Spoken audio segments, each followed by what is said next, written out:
ഈ ഡയോക്സിനെ നമ്മൾ വിളിക്കുന്നത് എന്താണെന്നറിയാമോ? എൻഡോക്രൈൻ ഡിസ്റപ്റ്റേഴ്സ് എന്നാണ്. Now, what is endocrine disruptors? Endocrine എന്ന് വെച്ചാൽ തന്നെ ഹോർമോൺ എന്നുള്ള അർത്ഥമാണ്. അതായത് ഡയോക്സിന് നമ്മുടെ ഹോർമോണുകളെ ിലേക്ക് മാറുന്നത്. അതിൽ ഒന്നാമത്തെ ഒന്നാണ് ഹെൽത്ത്. ഹെൽത്ത് എന്ന് പറയുമ്പോഴത്തേക്കും സെല്ലുലോസ് ഫൈബർ ഞാൻ നേരത്തെ പറഞ്ഞു മരങ്ങളിൽ നിന്ന് എടുക്കുന്നതാണ്. മരങ്ങളിൽ നിന്ന് എടുക്കുന്ന സെല്ലുലോസ് ഫൈബർ നല്ല തൂവെള്ള നിറത്തിലായിരിക്കും തോന്നുന്നുണ്ടോ? നമ്മളുടെ ഡിസ്പോസിബിൾ ബാഗുകളെല്ലാം നല്ല തൂവെള്ള ബ്ലഡ് സ്റ്റെയിൻ പെർമനന്റ് ആയിട്ടിരിക്കുമ്പോൾ നമുക്ക് ഉപയോഗിക്കാൻ തോന്നും. അതൊക്കെ കേസ് അന്നേരം പിന്നെ ഇവിടെ പല കൺസേൺസ് വരാം. ചൂടുവെള്ളത്തിൽ കഴുകിയില്ല എന്നുണ്ടെങ്കിൽ ഇത് അണുനശീകരിക്കപ്പെടുവോ, ജേംസ് അതിൽ കാണുമോ?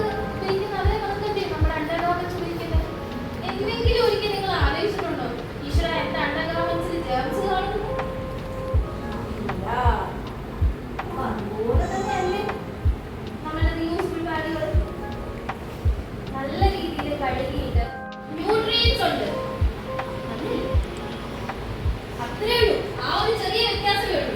ആ ചെറിയ വ്യത്യാസത്തിന് പുറത്ത് രണ്ടിന് ഭയങ്കരമായ വാട വരും. ഈ വാടയുടെ കേസ് ഡിഫറൻസ് വരും തോന്നുന്നുണ്ടോ? എന്തുകൊണ്ടാണ് നിങ്ങൾ ഇത്ര കോൺഫിഡന്റ് ആയിട്ട് മെൻസ്ട്രൽ ബ്ലഡിന് വാട വരും എന്ന് പറഞ്ഞത്?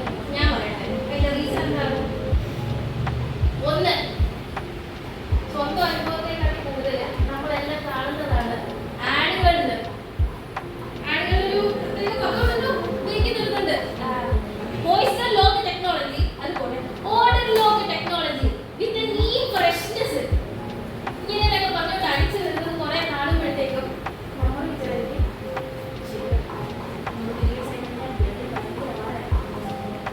അതുകൊണ്ട് ഇങ്ങനത്തെ ടെക്നോളജി ഒക്കെ വേണം. അതൊക്കെ വെറുതെ മാർക്കറ്റിംഗ് സെന്റിലാണ്. ഇനി രണ്ടാമത്തെ മെയിൻ കോഴ്സ് ഇങ്ങനെ ചിന്തിക്കാൻ കാര്യം, നമ്മൾ ഉപയോഗിക്കുന്ന ഡിസ്പോസിബിൾ ഞാൻ ഉപയോഗിച്ച പാഡ് വെക്കുക, നല്ലതുപോലെ പൊതിഞ്ഞ് ഇതിങ്ങനെ നല്ലതുപോലെ ഇങ്ങനെ പൊതിഞ്ഞ് നമ്മൾ ഡിസ്പോസിബിൾ പാഡ് യൂസ് ചെയ്ത് പൊതിഞ്ഞിട്ട് ഇറക്കി വേസ്റ്റ് ചെയ്ത് എറിയും. അതിൽ പകരം ഇത് ഞാൻ കുത്തിയിട്ട് പൊതിഞ്ഞ് എന്റെ വീട്ടിൽ കൊണ്ടുപോകും.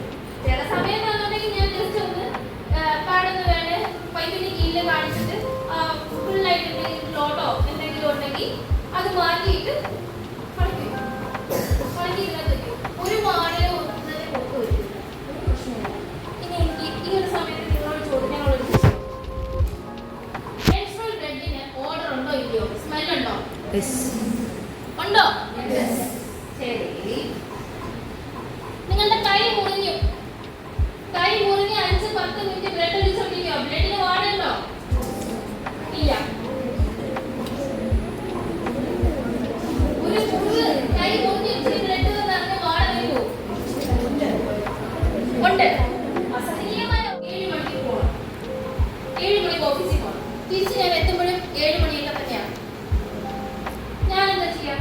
വന്നിട്ട് ഇത് കഴുകിയിട്ട് ജസ്റ്റ് ഒരു 5-10 മിനിറ്റ് ഒന്ന് വെള്ളത്തിൽ മുക്കി അതിനുശേഷം ഒന്ന് കിഴിഞ്ഞ് അതിന്റെ ബ്ലഡ് ഫുള്ള് കളയും. പിന്നെ ഒന്ന് സാധാരണ നമ്മുടെ അണ്ടർഗാർമെന്റ്സ് കഴുകുന്നത് പോലെ കഴുകിയിടുക. എനിക്കിപ്പോൾ ഞാൻ രാത്രി വരുന്നത് കൊണ്ട് എനിക്ക് വെയിലത്ത് ഉണക്കാനുള്ള ഓപ്ഷൻ ഇല്ല. അതുകൊണ്ട് ഞാൻ ഫാനിന്റെ കീഴിൽ പ്ലാസ്റ്റിക് കസേരയുടെ കുറച്ച് നല്ലതുപോലെ വിരിച്ചിട്ട് ഉണക്കാം. രാവിലെ ആയിട്ട് വീണ്ടും ഉപയോഗിക്കണമെന്നുണ്ടെങ്കിൽ ഞാൻ നല്ലപോലെ തേക്കും. ഇങ്ങനെയാണ് ഞാൻ ചെയ്യുന്നത്. എന്നെ സംബന്ധിച്ചിടത്തോളം ഈ ഷിഫ്റ്റ് ചെയ്തതിന് ശേഷം ഇത് കഴിയുന്നതോ ഉണക്കുന്നതോ എനിക്കൊന്നും ഒരു അത്ര പാടുള്ള കേസായിട്ട് എനിക്ക് തോന്നിയിട്ടേ ഇല്ല. ഇതുവരെ തോന്നിയിട്ടില്ല. കാര്യം എന്ന് വെച്ചാൽ നമ്മളെല്ലാം ഓൾമോസ്റ്റ് നമ്മുടെ ഡ്രസ്സെല്ലാം തരത്തിൽ അലക്കുന്നവരല്ലേ, അണ്ടർഗാർമെന്റ്സിൽ നമ്മൾ അലക്കുന്നവരല്ലേ. അതുകൊണ്ട് അതൊരു വിഷയമായിട്ട് എനിക്ക് തോന്നിയിട്ടില്ല.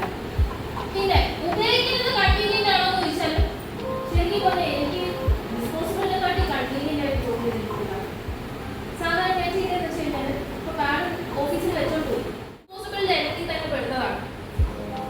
അതിന് കുറച്ച് കൂടുതൽ ദോഷമാണ് ശരിക്കും പറഞ്ഞാൽ ഡിസ്പോസിബിൾ പാഡിനെ കാട്ടി. വേറെ ഒന്നും കൊണ്ടല്ല, ടാമ്പൂൺസ് എന്ന് പറയുമ്പോഴത്തേക്ക് നമ്മൾ ഉള്ളിലേക്ക് ഇൻസേർട്ട് ചെയ്യുന്നതാണ്. അപ്പൊ ഇതിനകത്തെ കെമിക്കൽസ് ആയാലും ഈ ടോക്സിൻസ് എല്ലാം ഡയറക്റ്റ് കോണ്ടാക്റ്റിലേക്ക് വരിക. ഓൾറെഡി ഡിസ്പോസിബിൾ പാഡ് വെക്കുമ്പോൾ തന്നെ നമ്മുടെ വെജൈനൽ സ്കിൻ എക്സ്പോസ്ഡ് ആണ് ടോക്സിൻസിനെല്ലാം. ടാമ്പൂൺസ് ഉള്ളിലേക്ക് വെക്കുന്നതാകുമ്പോൾ ആ എക്സ്പോഷർ കൂടും.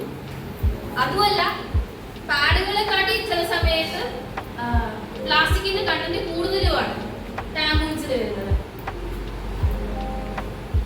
സൗഖ്യത്തിന്റെ കേസ് ഞാൻ പറഞ്ഞു.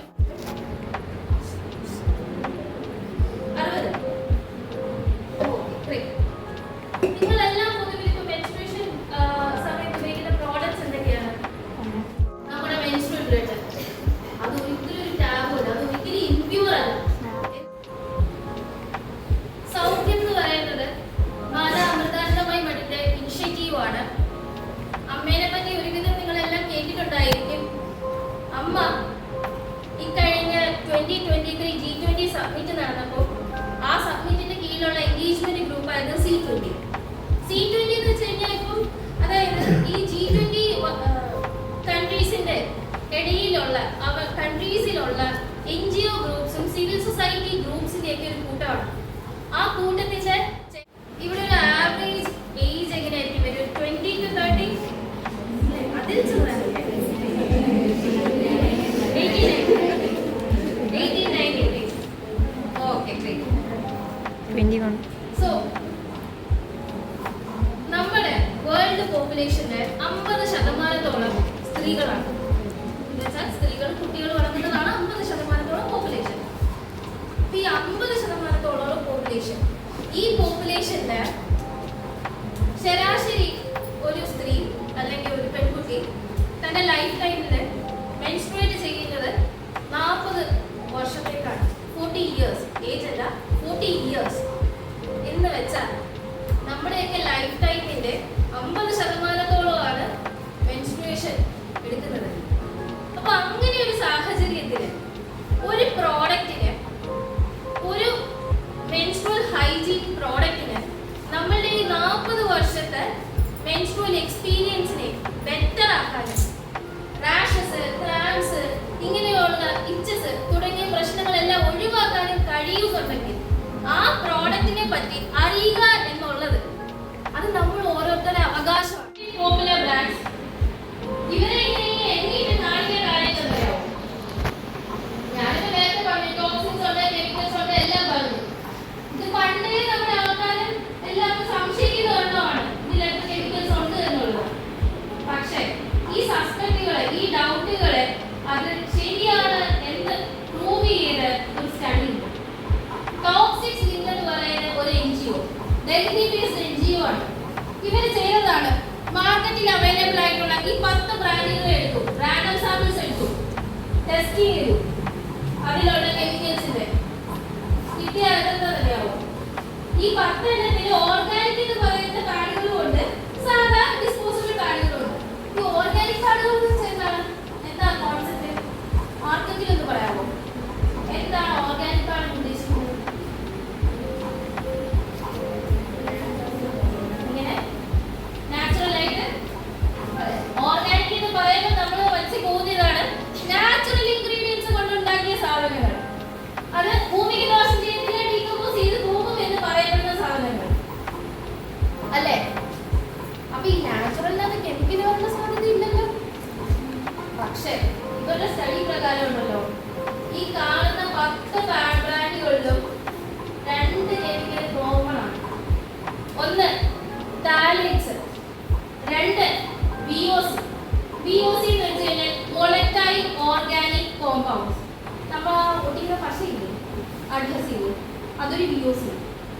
ഇനി പാടിനകത്ത് തന്നെ ഈ ഫ്രാഗ്രൻസിന് വേണ്ടി ചേർക്കുന്ന സാധനമില്ലേ, അത് VOC. ബെൻസീൻ, അസറ്റീൻ തുടങ്ങിയ കെമിക്കലുകളാണ് ഈ VOCs ആയിട്ടും ടാലേറ്റ്സ് ആയിട്ടും എല്ലാം. കൂടുതൽ നിങ്ങൾ ചിന്തിക്കേണ്ട ഒരു പോയിന്റ് തന്നെയാണ് എക്കണോമിക്സ്.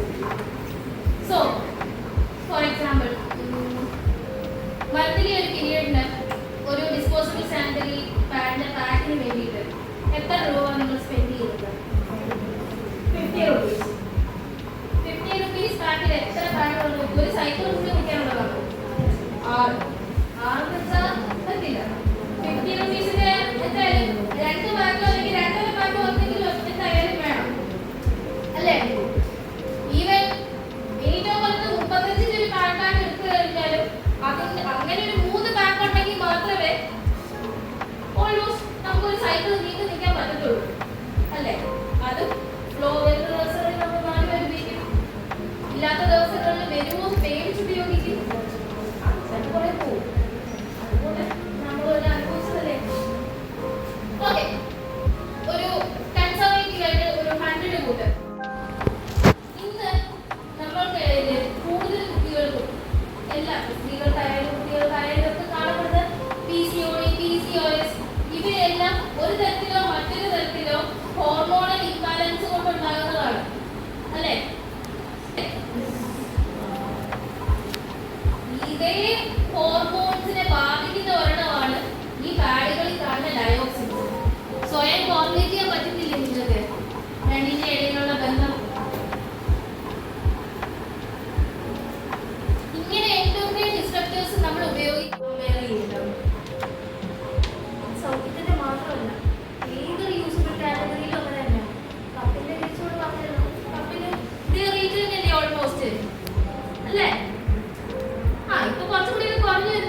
അതിലെ വേസ്റ്റ് ഒരു ഭാഗമാണ് 1,830 കോടിയാണ് അതിൽ പ്ലാസ്റ്റിക് ഉണ്ടാകും.